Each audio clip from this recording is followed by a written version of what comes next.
Professor Ricciardi, according to the actual situation, what are the priority actions to protect health from climate change? First, actually raising awareness, in particularly among politicians and the people, because what we have been discussing during these 3 days has been somehow shocking for us all as well. So we as scientists didn't have all the awareness of how big is the challenges, how urgent is the actions, and how dramatic and tragic can be the consequences of non-acting. So this awareness, I think, is the first important action. Then, of course, the implementation. So we have to be imaginative to find a solution. First of all is to change the way in which we produce energy and we use, fossil fuels are becoming toxic, plastic is becoming incredibly invasive. And so we have to do that. And third, we have to better communicate with all the stakeholders in order to be able to synthesize in very effective ways the complex result of scientific research. Thanks a lot. Well, I think we have to look at the fuller picture. Climate change has a very important part, but it's wider than that, and that's what I try to elaborate on. The chemicals in general, in addition to the climate, is really the two big C's, the challenge for the future. And we need to work at a number of levels in science to get more interdisciplinary research and appreciation of that. We need to discuss with the ministries and the authorities actually to break down the borders and work together.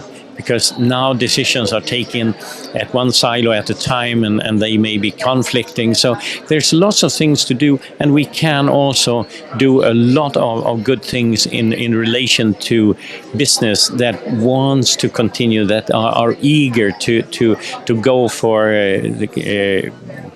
or implementing ideas to beat for the climate change positive side.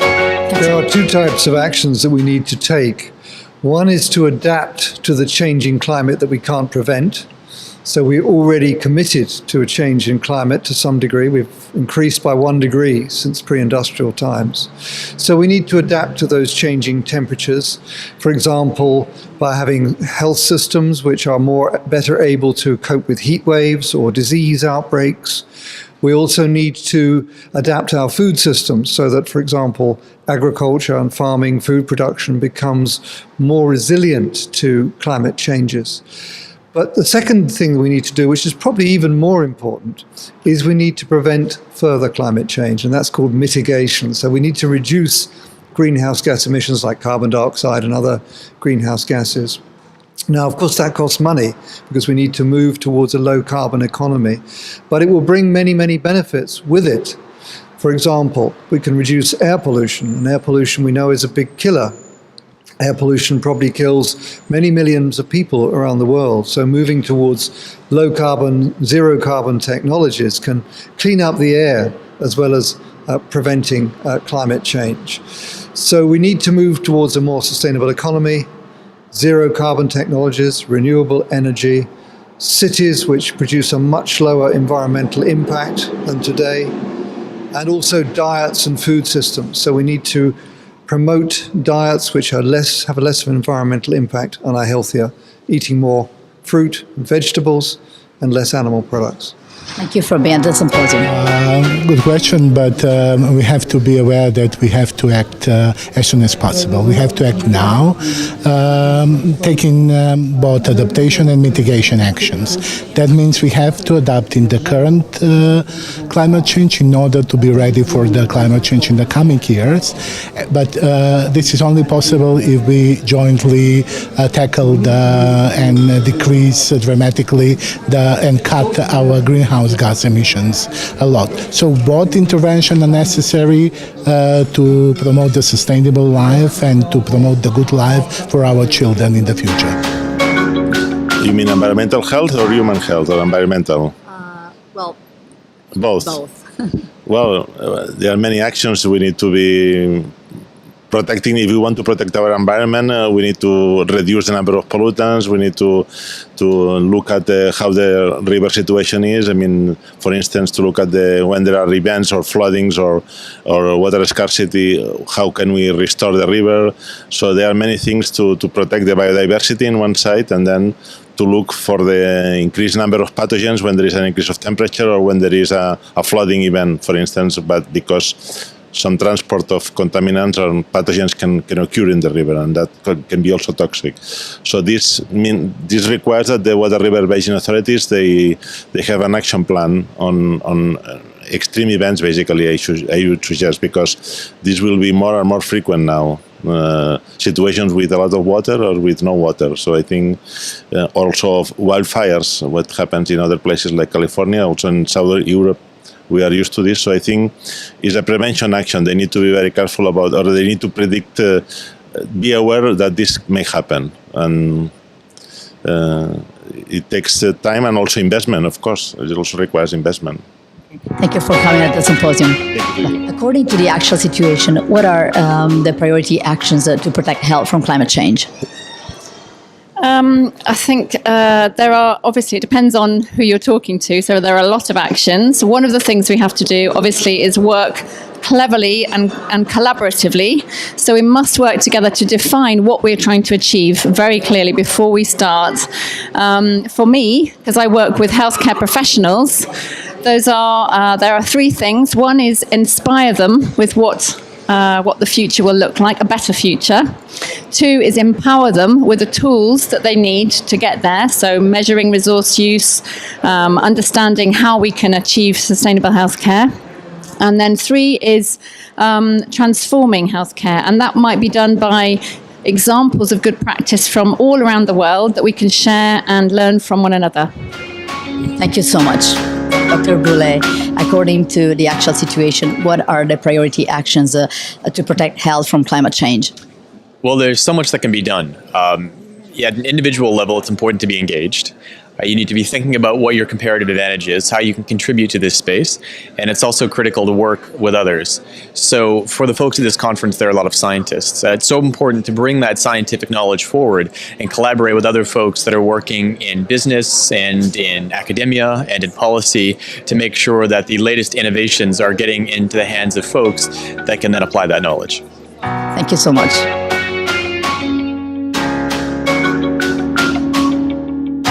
First of all, the first thing is to understand that it's a real threat, because this is not so clear to everyone, that climate change is a threat to health.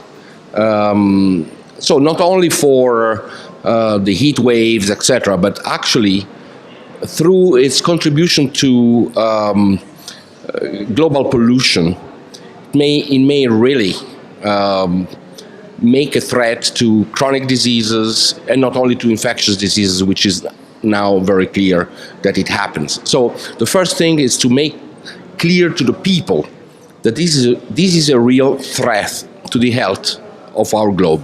Dr. Rossi, according to the actual situation, what are the priority actions to protect health from climate change? As I have lighted on my intervention today, I think, first of all, to include elements like equity and ecology in every action plan related to health. The second one would be to promote intersectoral cooperation, because I think that different ministries should speak and act together. Obviously, they probably don't do it in an effective way now. And then the role of leadership of the citizens, the community, and whoever is part of the world, of the planet. Thank you. I suggest three actions. The first is increase the awareness of the problem, mainly to address to young generations using all social media available, and the business community using all economic data available, forecasting what will be the economic situation in the next 20 years. The second action is a behavioral change on pollution prevention using education at school.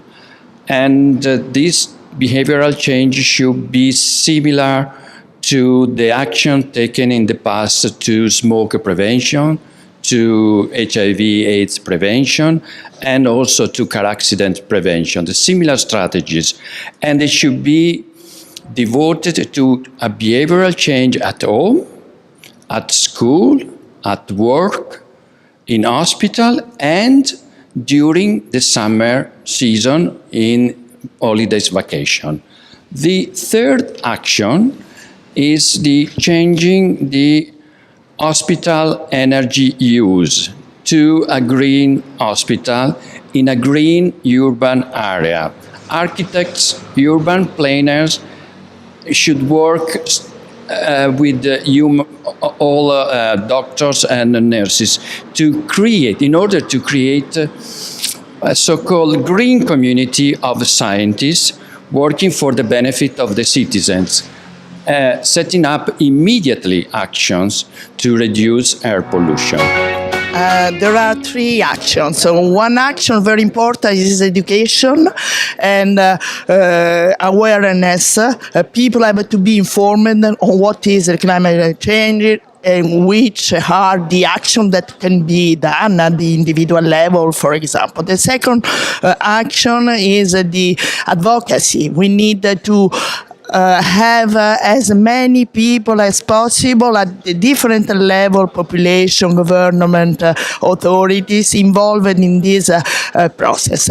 And the third, most important, is the prevention. We know a lot about what can be done to preserve the health of the individual. So we have two kinds of prevention. Short-term prevention, we know that, for example, pollutants are bad. We need to protect the population from air pollution. And then the long term, this is obviously more complicated. To have all these three actions, research at different levels is very important because we need to increase our knowledge of the phenomena. Dottor Contri, data l'attuale situazione, quali sono le azioni prioritarie per proteggere la nostra salute dal cambiamento climatico? Beh, prima ancora bisogna proteggerci, evitare che il cambiamento climatico acceleri, quindi c'è tutta una serie di cose da fare che sono state ampiamente illustrate e si trovano dovunque. E riguardo alla salute bisogna tenere presente che soprattutto nel nostro paese sta cambiando il clima e sta diventando un clima tropicale, quindi ci sono delle precauzioni da prendere, soprattutto nel proteggersi per esempio da nuovi virus che arrivano, proteggersi dalle zanzare che portano malattie come la chikungunya ed altre che arrivano dall'Africa, quindi bisogna abituarsi a mettere in atto quei comportamenti preventivi che mai avremmo pensato di porre in atto, quindi fare molta attenzione ai cambiamenti climatici improvvisi, a proteggersi appunto dagli insetti nocivi e stando molto attenti alla pulizia, all'igiene personale, soprattutto col crescere dei viaggi che si fanno all'estero. La ringrazio.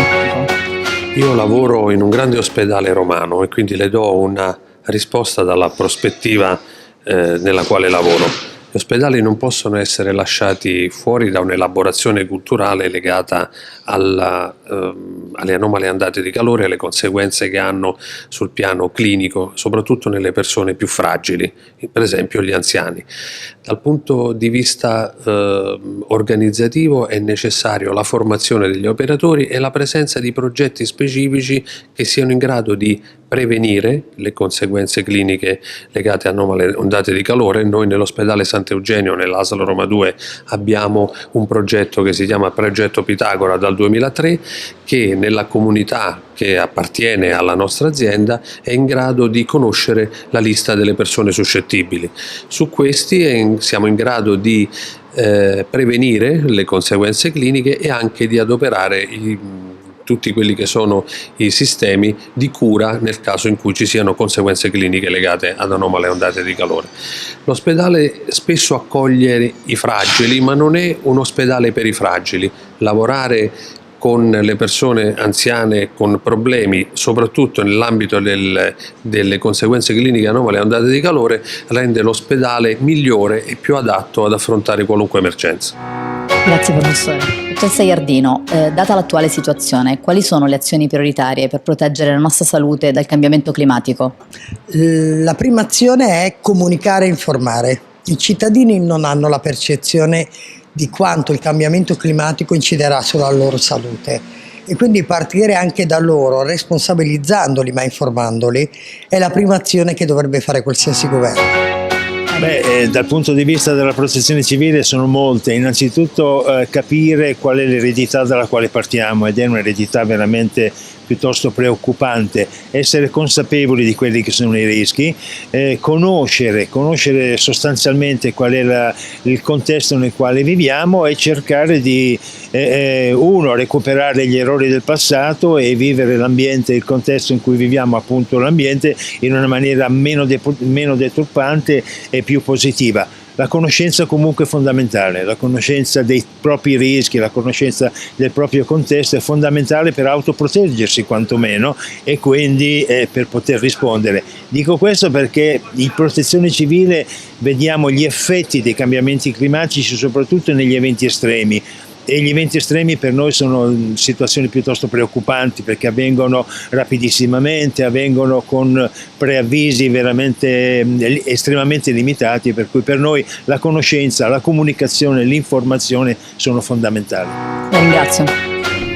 È importante intanto che ci sia una consapevolezza della popolazione, dei cittadini, perché non c'è ancora, manca una conoscenza di un legame tra ciò che il cambiamento climatico crea come impatto sulla salute umana in particolare.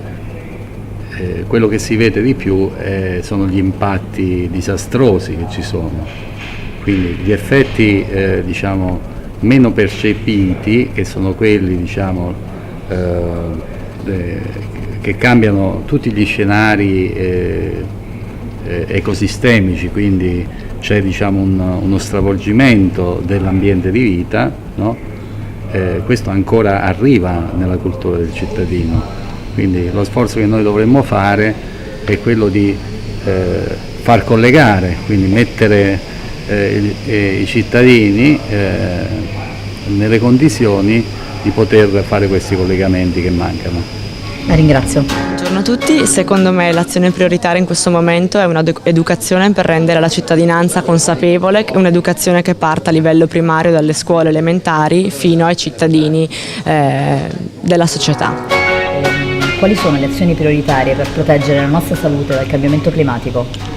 Sì, allora vi racconto quello che stiamo facendo noi come CNH Industrial, un grosso gruppo industriale per ridurre l'impatto che noi abbiamo sull'ambiente e quindi di conseguenza sul cambiamento climatico. Stiamo lavorando a 360 gradi su tutti i nostri processi per cercare di ridurre anche con obiettivi misurabili e identificati con un orizzonte temporale al 2023 quelli che sono i nostri impatti, sia per quanto riguarda la logistica, andando ad identificare un obiettivo di riduzione della CO2 emessa quando trasportiamo i nostri mezzi, anche sul prodotto, quindi ridurre l'impatto del nostro prodotto attraverso lo studio di soluzioni integrate che vanno a ridurre l'impatto, tra cui lo studio per i biofuel piuttosto che per l'elettrificazione. Per quanto riguarda invece l'impatto delle nostre fabbriche, passo la parola a Giorgina Negro che ci dirà quali sono le attività che stiamo facendo in questo ambito. Sì, dunque dal punto di vista del manufacturing noi ovviamente stiamo lavorando molto sui progetti di energy saving che comportano chiaramente la riduzione della CO2 che viene emessa dai nostri processi produttivi.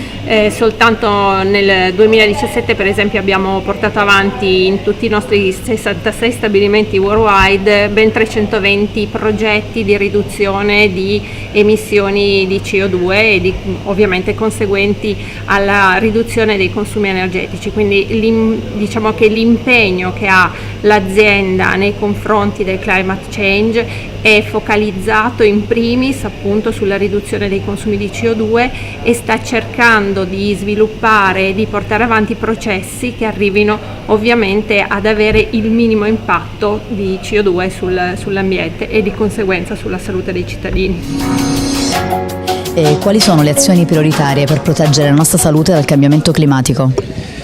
Sicuramente la informazione, l'educazione, la conoscenza dei fenomeni in atto, della grande variabilità che questo cambiamento climatico comporta e quindi sicuramente la prevenzione, essere informati.